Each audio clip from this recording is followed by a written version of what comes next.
Labas vakaras, Lietuva. Na, štai ir atėjo ta didžioji diena, atėjo ta tiesos akimirka. Pasaulio krepšinio čempionato ketvirtfinalis ir atsakymas į klausimą, kur mes tame planetos krepšinio žemėlapyje.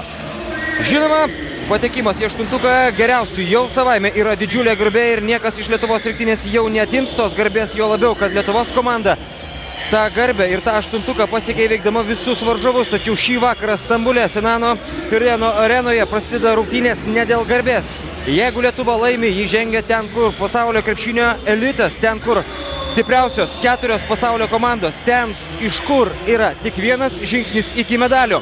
Ar gali padaryti šita jauna komanda šį žingsnį, mes šį vakarą ir pamatysime, nes tai yra klausimas, apie kurį daug galbūt buvo kalbama pastarąsias porą dienų, tačiau jo spekuliuoti jau nebereikia. Lažybų kontoros šių rungtynių favorite laiko Argentiną. Kai kas sako, kad mums tas 4 išrinktųjų klubas yra nepasiekiamas, tačiau kad ir kokios būtų tos prognozės, pesimistinės, optimistinės, realistinės ar kokios dar, jos jau nieko nebereiškia. Netrukus ketvirtfinalis Lietuva, Argentina ir atsakymai į visus klausimus ir į visas prognozes. Startiniai komandų penketai, kad tik buvo pristatyti Lietuvos rinktinė. Šios dienos rungtynės pradės tokios sudėties: Mantas Kalnietis, Martynas Pocius, Simas Jasaitis, Linas Kleiza ir Robertas Javtokas. Argentinos komanda štai taip vieningai susirikiavusi paskutiniam pasitarimui.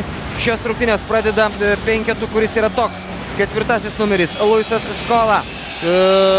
Tribūnose jau prasidėjo pirmosios rungtynės, pirmosios varžybos ir varžytuvės tarp Lietuvos ir Argentinos aistruolių. Argentiniečių nėra tikrai mažiau. Pažiūrėsime, kas laimės šias varžybas, bet ko gero tai priklauso nuo to, kas vyks aikštelėje. Taigi Luisas Scola, penktasis numeris Pablas Prigioni, septintasis numeris Fabricio Oberto, taip pat senoji gvardija, 10 numeris Karlosas Delfino ir 14 numeris Hernanas Jasinas. Linas Kleiza ir jo dvikova prieš Luisą Scolą šiandien kelia didžiulį susidomėjimą, tačiau žinoma žaidžia komanda prieš komandą ir daug kalbama apie tai, kad varžovų pusėje patirtis, tai yra komanda, kuri žaidžia jau 10 metų kartu, beveik 10 metų kartu ir supranta, vyresnieji krepšininkai bent jau supranta vienas kitą iš žvilgsnio, o neretai ir be jo.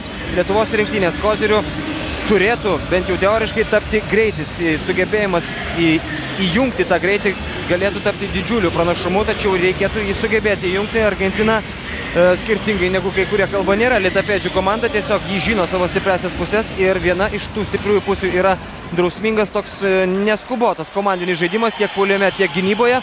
Na, o tuos 3 krepšininkus, Pablą Prigioni, Karlosą Delfino ir Luisą Scolą, šiandieną reiks prižiūrėti ypatingai atidžiai, nes apskritai Luisas Scola ir Karlosas Delfino surenka daugiau nei pusę savo komandos taškų, 48 Luisas Scola baudos aikštelėje ir apgauna Robertą Javtoką, atidarydamas Argentinos rinktinės taškų sąskaitą šios dienos rungtynėse. 2-0, nesustabdomas, tiesiog magiškai nesustabdomas šiame pasaulio krepšinio čempionate yra Luisas Scola, tai yra rezultatyviausias šio čempionato žaidėjas. Mantas Kalnietis meta iš 3 taškų zonos ir pataiko.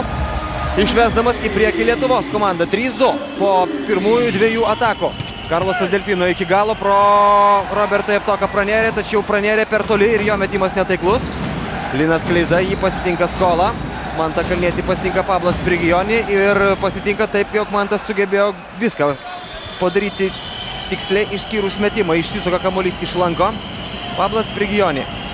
Nenuilstantis Argentinos rinktinės atakų organizatorius ir būtent jo tandemas su Luisas Skola labiausiai ir norėtų Lietuvos komandą išardyti, tačiau to kol kas nėra pavykę padaryti nė vienai ekipai šiame pasaulio krepšinio čempionate. Nuo Simo Jasaičio, atrodo, kamuolys paliko aikštę, rungtynių arbitrai tai matė ir atiduoda kamuolį Argentinai. Visi žino, kad Pablas Prigioni moka žaisti 2-2 su Luisas Skola, visi žino netgi, ką jie darys kartu, sustoja tam tikrose pozicijose, tačiau niekas sutrukdyti jiems nesugeba. Aišku, pristabdyti galbūt ir įmanoma, tačiau sustabdyti visiškai ne. Karlosas Delfino, jo reidas į baudos aikštelę. 2 taškai. Karlosas Delfino pelno 18 taškų šiame pasaulio krepšinio čempionate. Luisas Skola po 30 per rungtynes.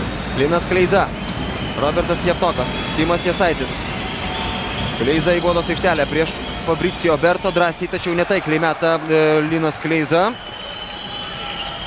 Ir ilgas perdavimas, į kurį reaguoja Robertas Javtokas, nutraukdamas ir pristabdydamas Argentinos rinktinės ataką, tačiau jį tęsis toliau.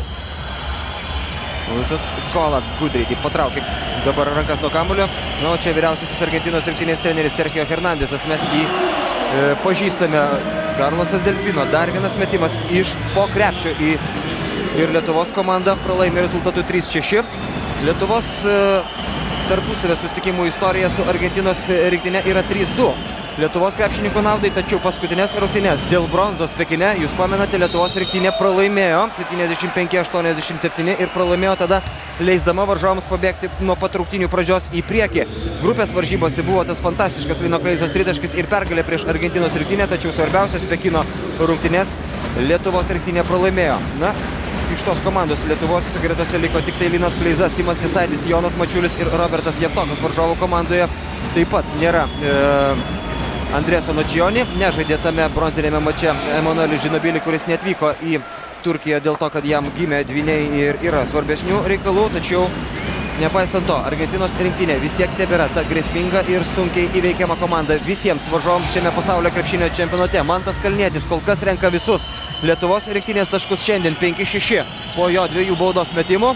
Ir Mantas Kalnietis persikioja Pablą Prigioni, kiek tik tai galėdamas, kol Fabricio Berto nugriauna Mantą Kalnietį. Jasino metimas iš 3 taškų zonos nepataiko. Jasinas šaudė pro šalį beveik visą šį čempionatą, tačiau prabilo ir labai laiku prabilo rungtynėse su Brazilijos ekipa. Mantas Kalnietis ir toliau tęsia solo šou šios dienos rungtynėse po jo reido 2 ir 2 taškų Lietuvos komanda priekyje.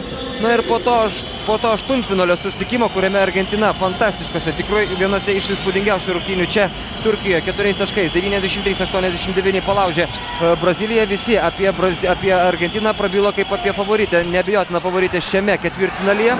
Fabricio Berto taiso savo komandos draugo metimą ir vėl išveda į priekį Argentiną, juo labiau, kad Lietuvos komanda sužaidė ne kaip su kinais, tačiau reikėtų prisiminti, kad Argentinos kelias į aštuntfinalį nebuvo toks gražus ir toks jau lengvas, kaip kad daugelis prognozavo prieš pasaulio krepšinio čempionatą. Tik tai 4 taškais, tik tai pačioje rungtynių pabaigoje Martynas Pocius 2 taškai 9-8, tik tai 4 taškais argentiniečiai įveikė vokiečius, tik tai 2 taškais nugalėjo Australijos komandą, išsigelbėjo pačioje rungtynių pabaigoje. Tik tai vienženklių skirtumų ir po pakankamai atkaklių rungtynių jie šventė pergalę prieš Jordano komandą. Taigi Argentinos rinktinė, kad ir kokia ji buvo įspūdinga, galinga ir nesustabdoma rungtynėse su Brazilija, vis dėlto nėra ta komanda, prieš kurią tikrai būtų neįmanoma žaisti. Na, o kad žaisti reikia nuo pradžių iki galo, dėl to jokių abejonių nekyla. Linas Kleiza, jo metimas į baudos aikštelę, bet Robertas Javtokas nesuspėja prieš jo perdavimo, kurį paskutinę akimirką sugalvojo atlikti Linas Kleiza. Klaida. Pirmoji Lietuvos rinktinės klaida šios dienos rungtynėse. 9-8. Prigioni, Madrido Realo komandos ir Argentinos, žinoma, rinktinės įžaidėjas. 7 beveik rezultatyvūs perdavimai jo vidurkis šiame čempionate ir Argentinos rinktinė kol kas laužo Lietuvos komandos gynybą būtent reidais ir perdavimais į baudos aikštelę, netolimais metimais, ko taip pat galima iš šios komandos tikėtis, bet žaidimu per savo aukštesnius krepšininkus baudos aikštelėje. Linas Kleiza atkovojo kamuolį, nepavyksta pataikyti Linui Kleizai, nors situacija buvo tokia, tipinė tokia situacija.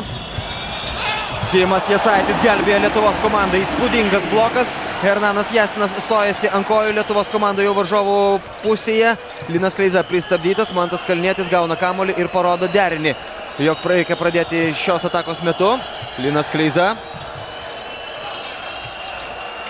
Pociaus metimas iš 3 taškų zonos, pataiko Martynas Pocius, taiklus metimas ir Martynas Pocius apskritai yra taikliausias žaidėjas Lietuvos rinktinėje šiame pasaulio krepšinio čempionate. Jo vidurkis iš žaidimo yra beveik 60% ir tritaškius dabar jis yra įmetęs 5 iš 8, įskaitant tą, kurį ką tik įsūdė į Argentinos krepšį Martynas dabar. Delfino žaidžia su Oberto prieš Liną Kleizą, pameta kamuolį ir Lietuvos rinktinėje atitenka kamuolys. Paulius Jankūnas keičia Robertą Javtoką, kuriam nelengva pirmosiomis šios dienos rungtynių minutėmis. Kol kas susitvarkyti su varžovais gynyboje pavyksta sunkiai, bet Lietuvos komanda priekyje ir daugiau ko gero nieko norėti ir nereikia šios dienos rungtynių pradžioje. Linas Kleiza pamušė kamuolį ir pataikė į Fabriciją Oberto. Taigi šansas padidinti savo pranašumą. Pocius. Simo Jasaičio metimas iš aikštės kampo, pataiko Simas Jasaitis 15-10.